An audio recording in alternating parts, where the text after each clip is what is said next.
Assalamualaikum warahmatullahi wabarakatuh. Perkenalkan, kami dari kelompok 4 yang beranggotakan saya, Anton Sugandi, dan teman-teman saya Adelia Puspita, Dea Novita, Muhammad Malgan Ramadan, Reka Alika. Selamat pagi juga untuk Bapak Kurnadi yang tampan. Jangan lupa ngopi, karena hidup butuh inspirasi bukan halusinasi. Dan teman-temanku yang tidak saya cintai, tapi tidak mengurangi rasa hormat saya kepada teman-teman semua. Di sini kami akan menampilkan video tentang masa kejayaan peradaban Islam tanpa berlama-lama. Langsung saja kita ke pembahasannya.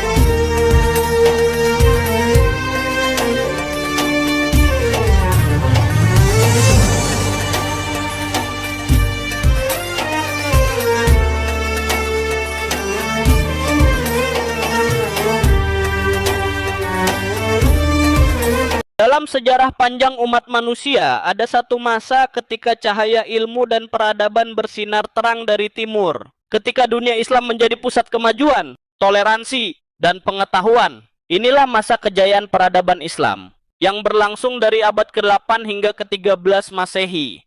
Kejayaan peradaban Islam bermula setelah wafatnya Nabi Muhammad SAW dan menyebarnya Islam ke berbagai wilayah. Kekhalifahan Umayyah memperluas wilayah hingga Spanyol dan Perindavan, maksudnya negara India. Namun, titik balik besar datang saat Kekhalifahan Abbasiyah berdiri tahun 750 Masehi. Baghdad, ibu kota Abbasiyah, didirikan sebagai kota ilmu. Disinilah dibangun Bait al-Hikmah, rumah kebijaksanaan yang menjadi pusat penerjemahan, penelitian, dan diskusi ilmiah lintas budaya. Para ilmuwan muslim memainkan peran penting dalam perkembangan ilmu pengetahuan dunia. Mereka tidak hanya menerjemahkan karya-karya Yunani, Persia, dan India, tetapi juga mengembangkan teori baru. Barang-barang yang kamu pakai sekarang ini adalah contoh hasil penelitian di masa lalu. Contoh ilmuwan yang mengembangkan dan mengemukakannya adalah sebagai berikut.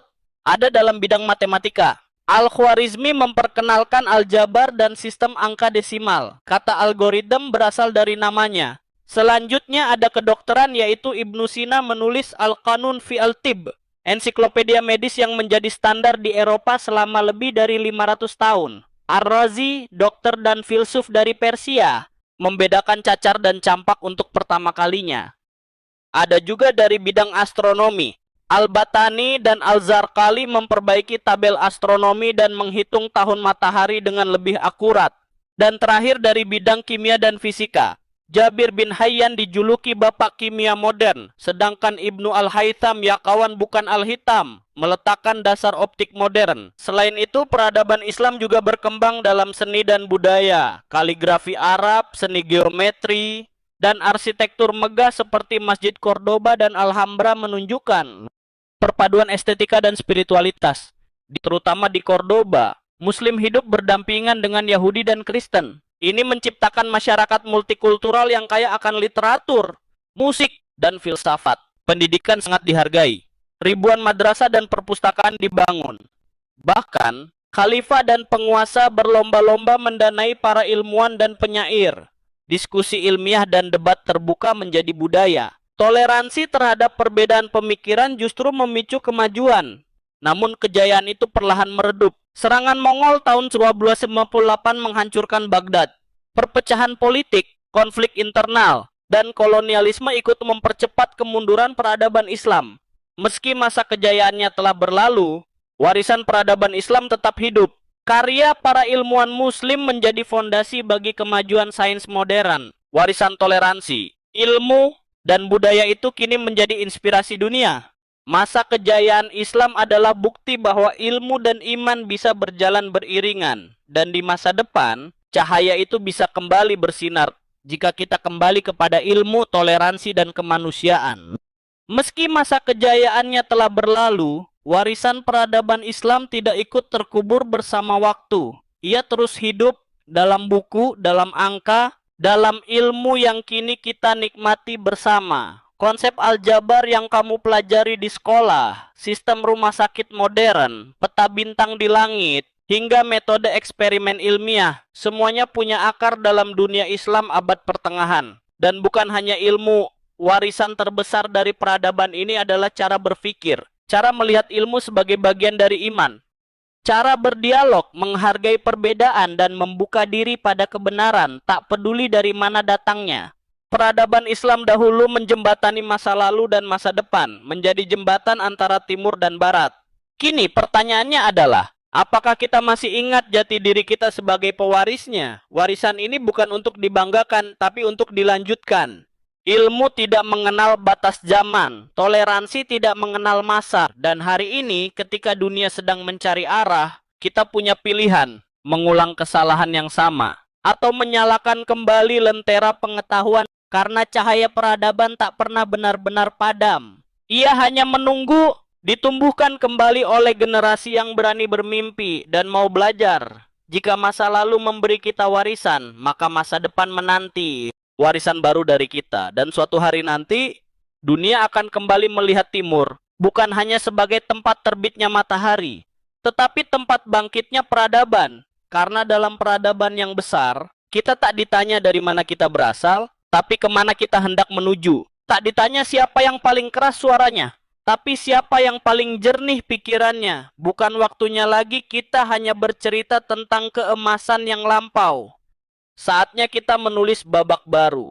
Babak di mana dunia kembali mengenal Islam, bukan karena kekuatannya, tapi karena keluhuran ilmunya. Bukan karena dominasinya, tapi karena kemanusiaannya. Karena sejatinya, peradaban bukan tentang siapa yang memimpin, tapi tentang siapa yang memberi cahaya. Sejarah telah mencatat bahwa cahaya itu pernah menyinari dunia dari Baghdad ke Cordoba, dari Samarkand ke Kairo, bukan karena pedang yang terhunus, tapi karena pena yang menari, bukan karena kekuasaan yang ditakuti, tapi karena ilmu yang dimuliakan. Hari ini, warisan itu masih hidup di halaman-halaman buku, di denyut semangat generasi muda, dan di setiap jiwa yang percaya bahwa perubahan dimulai dari pengetahuan. Jangan biarkan kejayaan itu hanya tinggal kenangan. Karena kita tak hanya pewaris, kita adalah penerus. Dan selama masih ada yang mau belajar, masih ada yang mau berbuat baik, maka peradaban itu belum selesai.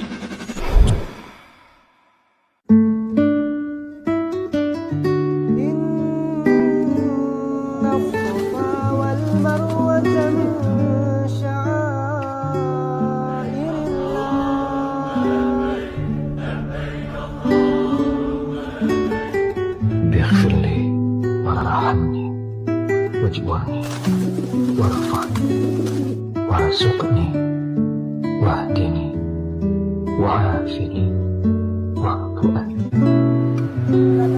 Maka kepada Engkaulah kami serahkan hidup kami, urusan kami, masalah kami, hajat-hajat dan harapan kami, agar Engkau memberikan apa yang menurutmu baik, dan agar Engkau menggantikan yang lebih baik dari apa yang menurutmu tidak baik. Engkau satu-satunya harapan kami. Rabbana atina fid dunya hasanah wa fil akhirati hasanah wa qina adzabannar. Walhamdulillahirabbil alamin. Cukup sekian presentasi dari kami, presentasi yang usai begitu cepat, sama halnya dengan dia yang kisahnya singkat tapi kenangannya melekat. Maaf jika presentasi kurang sempurna, karena yang sempurna hanyalah kita yang dulu pernah bersama. Serta jika ada kurangnya, kami minta maaf, dan jika ada lebihnya tidak usah dikembalikan, karena kami adalah orang yang ikhlas. Hidup kesepian tanpa kekasih. Cukup sekian dan terima kasih. Wassalamualaikum warahmatullahi wabarakatuh.